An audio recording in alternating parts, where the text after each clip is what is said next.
And talking to Sheikh Mohammed, actually, of course, we're focusing on Sheikh Mohammed's achievements over the past decade. It's, as you mentioned, January the 4th, 10 years to the day since he became ruler of Dubai and, of course, the Vice President and Prime Minister of the UAE as well. One man has written a book about those achievements. He is Dr Tommy Weir. The book is Leadership Dubai Style, and I'm delighted to say that Tommy joins us on the line now. Morning, Tommy. Good morning, Richard and Malcolm. You liked the Sheikh Mohammed leadership story so much you wrote a book about it. You were in the studio about 4 or 5 months ago to tell us about the book. Since then it's been published. I have been one of the people buying a copy of it. Give us first of all the 60-second view. Why did you decide to write a book called Leadership Dubai Style? Honestly, out of my own curiosity. I studied leadership my whole life, and I look at the success of Dubai, and I knew that there wasn't much wealth underneath of it from an oil perspective or anything else, and I had this hunch that it had to be from a leadership point of view, and I wanted to understand the leadership that could create the fastest growing economy in the world for 4 decades, a major city, all of the accolades that we know. So what was it in particular about His Highness Sheikh Mohammed that particularly appealed to you? Or perhaps to rephrase the question, what did you learn about Sheikh Mohammed's leadership style when you did the research for the book? Yeah, at a very high level, there were 12 habits that came out that are deeply embedded in his leadership, but a couple of them stand out for me particularly more than others. One is creating an environment where others succeed. I've going through 3 years of research. His entire focus has been on helping other people succeed, rather than on his own success, rather than focusing on himself. He's literally created this environment to where anybody from around the world can come in here and have a better life and a better future than they would have elsewhere. So give us an example of that, because I know you've looked at specific examples and case studies that demonstrate this. Yeah, I mean, the free zones would be a great example of it.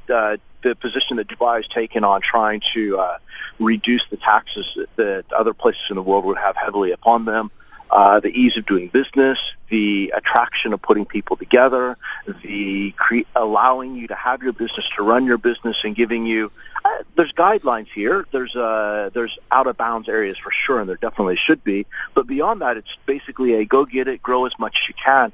And something that's interesting, which we don't connect much with creating that environment for success, is one of the other habits is have an ambitious appetite.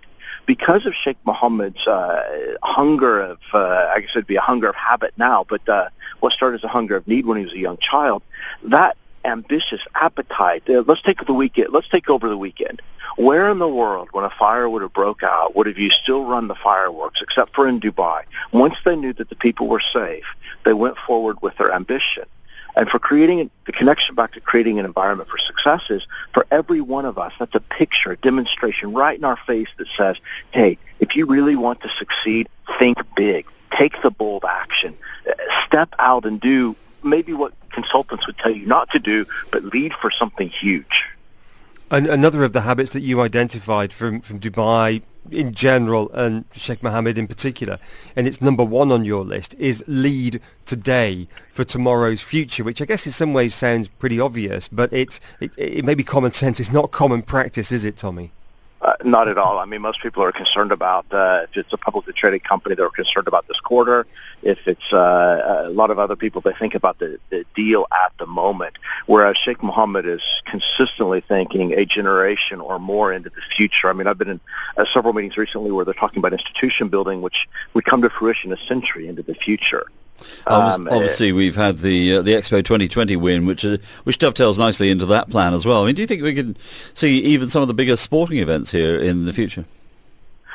I think if Dubai wants them here and has the desire to go for them, yes, I think we can.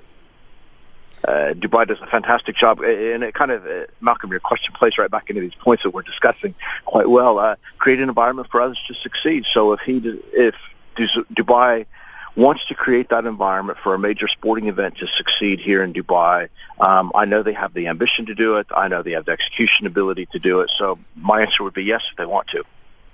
One of the others that you mentioned, and it dovetails with one of my points, Malcolm and I have put together our top 10 list of Sheikh Mohammed achievements over the past 10 years. And the first one on my list was appointing Sheikh Hamdan as the Crown Prince back in 2008. He's a very sort of powerful emblem of Dubai, the UAE, and the Arab world. And number 12 on your list is develop future leaders.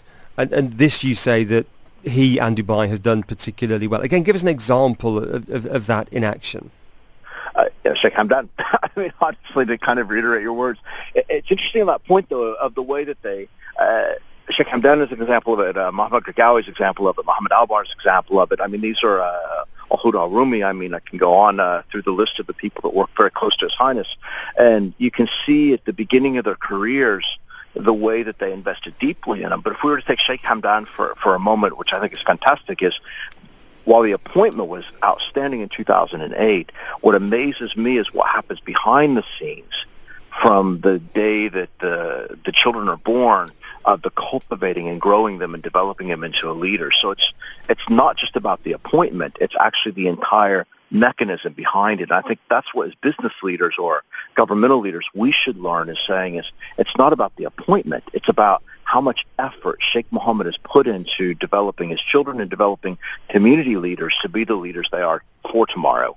Tommy, great talking to you. Appreciate you joining us, particularly today. Dr. Tommy Weir, author of Leadership Dubai Style. Thanks. It's great to be with you guys. Thank you so much.